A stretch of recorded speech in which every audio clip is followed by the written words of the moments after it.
안녕하세요. 안녕하세요. 조니 구독자 여러분. 제가 오늘은 김영편입 강남 연고대 전문관에 왔습니다. 오늘은 이 김영편입 스튜디오의 도움을 받아서 제가 직접 수강했었던 임국향 교수님과 함께 오늘 제 수험 생활 A부터 Z까지 그리고 여기 교수님 입장에서 편준생 여러분들에게 도움이 될 만한 여러 가지 노하우까지 여러분들께 도움이 될 만한 정보라면 모두 다 촬영을 해서 전달해 드리려고 오늘 여기에 왔으니까요. 여러분들 많은 것을 얻어가셨으면 좋겠습니다. 그럼 지금부터 시작하겠습니다. 무슨 얘기를 좀 할 거냐면 여러분들이 조금 논술 준비하고 그 전에 이제 편입 자체를 준비하고 학과를 결정하고 이런 게 굉장히 좀 고민일 것 같아요. 근데 실제로 준범이가 이제 첫 해에 선생님하고 2018년도에 만났거든요.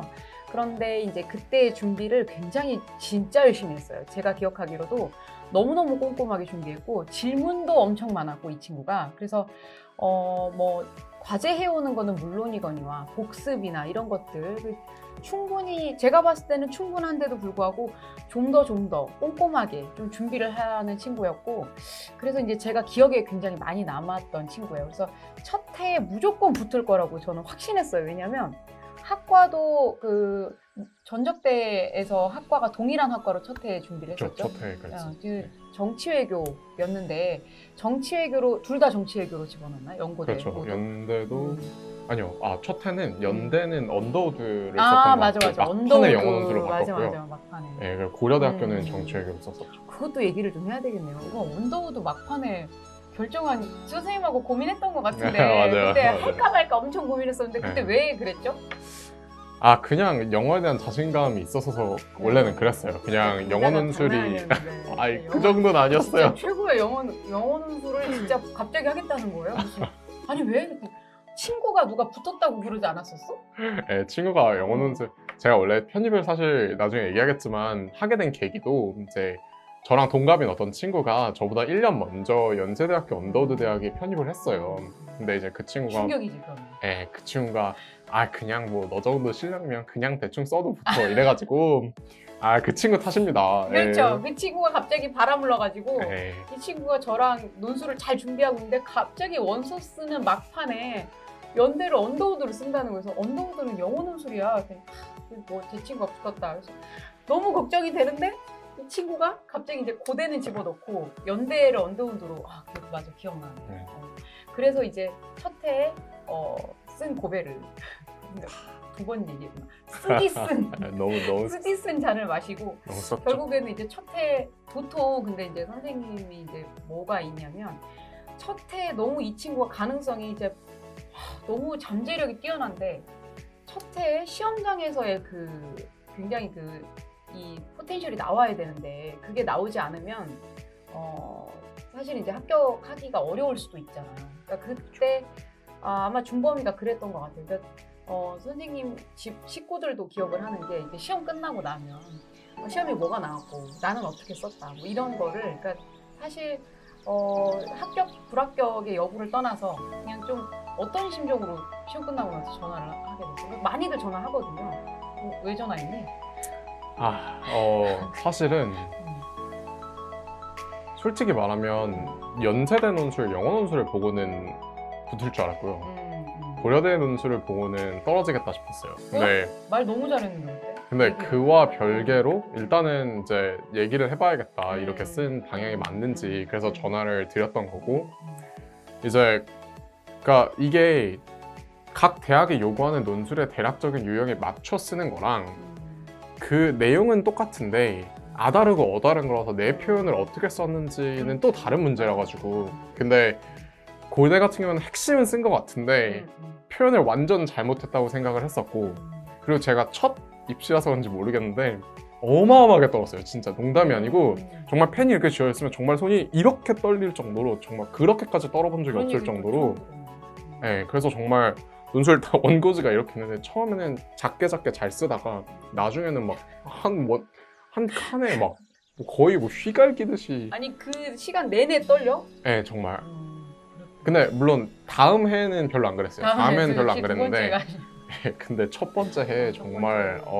그 긴장감이 장난이 아니었어요 정말. 이제 이 친구가 처음에 시험 보고 나서 연락을 했을 때 그 시험 어떤 게 나왔었고 어떻게 내가 글을 썼다 이제 이런 전반적인 얘기를 사실 이제 글로 실제로 쓴 거하고 말로 하는 거는 차이가 있긴 하지만 내가 썼던 것을 기반으로 해서 이제 선생님한테 이제 전달을 할 때 어디서 어디까지 어떻게 잘 얘기를 하는지 그리고 어떤 알맹이를 내가 썼는지 느낌이 대충 오거든요. 그래서 이거 됐겠다 이런 생각을 했고 그 주변에서 이제 우리 가족들이 이제 이 친구랑 통화를 할 때 들었기 때문에 야, 저 녀석은 말 진짜 잘한다. 됐겠네. 근데 다들 그런 얘기를 했었는데 이제 떨어져서 저도 사실 되게 충격이었고 강의를 그만둬야 되나 뭐 이런 고민을 할 정도로 그런데 이제 그 해에는 그렇게 이제 넘어가게 되었는데 그 다음 해에 다시 도전을 하겠다고 이제 연락이 와서 준비를 이제 막판에 했는데 재도전을 결심하게 된 어떤 계기나 이런 거 재도전하기 되게 쉽지 않거든요. 사실 편입이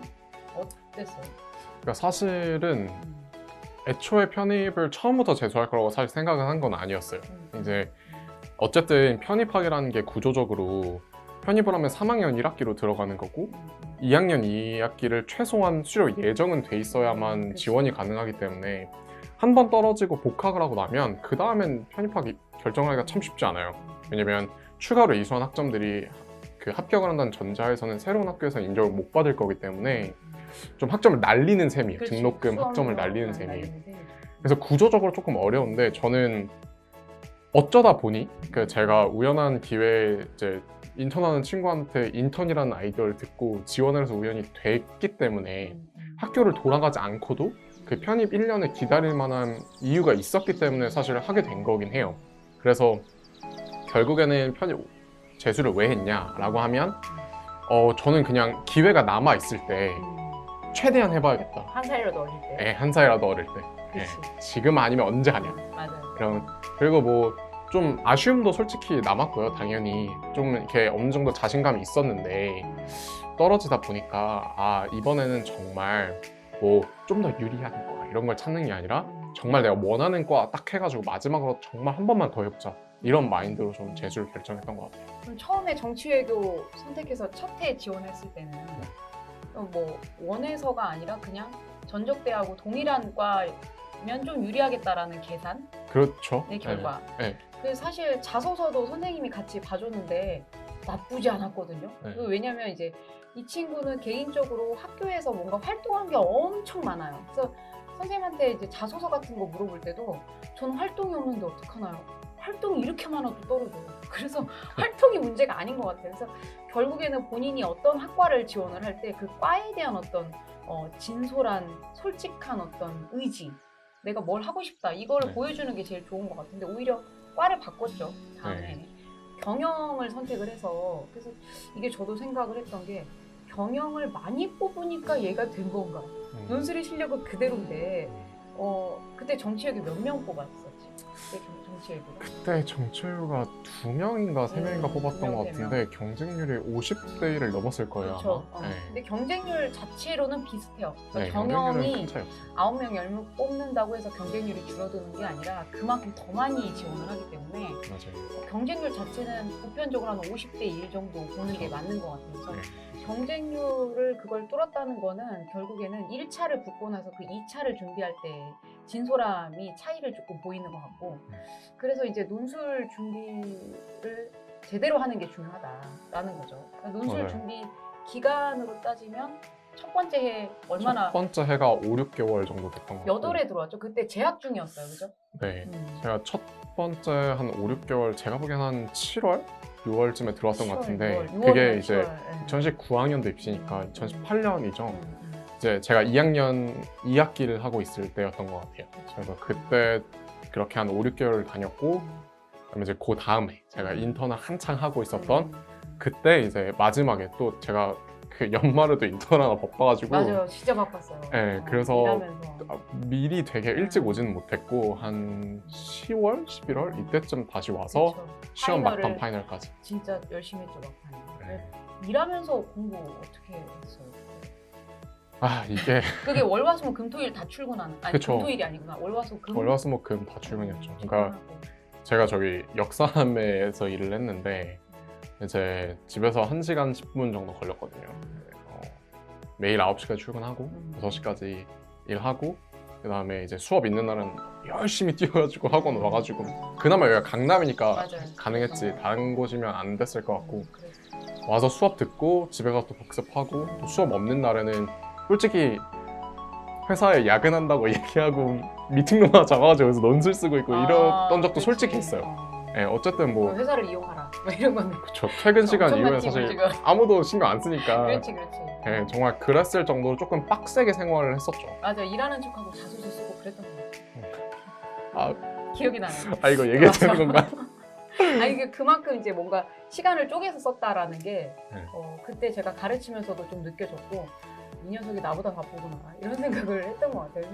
열심히 산 거에 대한 이제 보상을 좀 받아서 너무 저도 기뻤고 이게 또 과를 오히려 전적 때랑 다른 과를 썼는데도 그렇죠. 괜찮았다라는 게 혹시 그 수업 경영에 해당되는 수업을 몇 개를 들었었나요? 아, 하나도 들어본 적 없어요. 하나도. 네. 그것도 되게 고민 많이 하거든요. 저는 학과를 옮기려고 하는데 그 학과에 해당되는 전공을 하나도 안 들었는데 네. 어떻게 해야 되냐. 하나도 안 들었대요. 그러니까 하나도 안 들었는데 본인이 진짜 회사를 다니면서 경영학에 대한 어떤 학업적 열망을 제대로 표현했던 기억이 좀 있거든요. 그러니까 그게 되게 중요했던 것 같아요. 그게 참 그래서 좀 나중에 더 얘기할 기회가 있겠지만 좀 현준생 여러분들이 알았으면 하는 게 뭐냐면 이게 1차 논술 100%라서 막 논술만 잘 쓰면 돼 이렇게 생각하는 거 틀린 말은 아니에요. 1차적으로 보면은 그치. 그런 틀린 말은 아닌데 좀 명확하게 자기가 하고 싶은 거를 지원하실 필요가 있어요. 확실하게. 그게 나중에는 자기소개서, 학업계획서, 면접에 다 드러나요. 그렇지. 한마디 한마디에 그게 묻어나기 때문에 그렇지. 왜 하고 싶으신지가 정말 분명해야 돼요. 저도 일을 하다 보니까 경영의 경자도 모르던 사람이었는데 제가 회사 2개에서 일을 했었거든요. 근데 일을 하다 보니까 이거 진짜 재밌네 싶고 제가 기존에 정치학을 하고 싶었던 것도 명확한 이유가 있었는데 그것보다도 더 의미 있고 더 재밌는 일인 것 같아 라는 생각이 들어서 사실 경영으로 틀었던 거거든요. 그래서 현준생 여러분들도 좀 그렇게 하셔야 되지 않을까 하는 생각이 들어요. 그게 저도 그런 생각을 항상 하는 게 이 전적대랑 동일한 과가 자기가 전공을 제대로 알고 있어서 정확하게 좀 전공에 대한 지식을 조금 어필할 수 있는 거는 좋긴 하나 이게 또 양날의 검이 될 수 있는 게 네가 그 과를 공부하고 싶으면 그 과에 있으면 되거든요. 그죠. 그러니까 맞아요. 연고대로 이제 오는 이유가 진짜 그럴 때는 더 명확해야 돼요. 우리 학교 교수님들이 되게 훌륭하시고 그러니까 본인의 학교를 비판하면 안 되시고 내가 이 학교도 충분한데 거기서 이제 만족하지 않고 나는 더 공부하고 싶다. 그렇죠.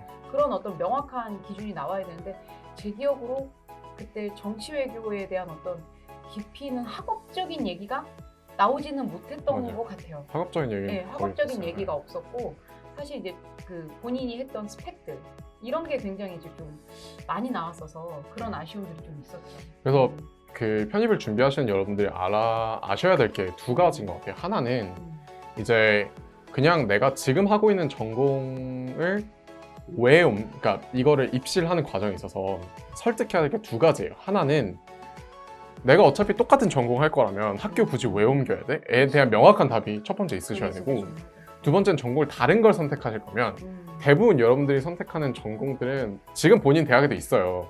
그러면 왜 전과 대신에 그렇지, 편입을 그렇지. 선택했니? 라고 물어보면 그거에 대해서도 명확하게 답변을 할 수 있어야 되거든요. 맞아요. 그래서 그 2가지 질문에 대한 답을 좀 명확하게 가지고 가시는 게 분명히 필요할 것 같아요. 혹은 뭐 전과가 안 되더라도 안 되는 학교들이 있거든요. 성대나 이런 학교들. 전과가 안 되니까 나 이동을 한다. 이거보다 복수 전공도 할 수 있는데 그죠. 네가 노력을 하면 그죠. 그걸 안 하고 굳이 학적으로 옮기는 이유에 대한 어떤 타당성을 입증을 해야 되는 것 같아요. 맞아요. 그러면 이제 썼던 임국향 교수님과 함께 독학할 수 있나요? 이렇게 물어보시는데 그런 걸 물어봐요? 네, 근데 굉장히 극소수의 사례인 거예요.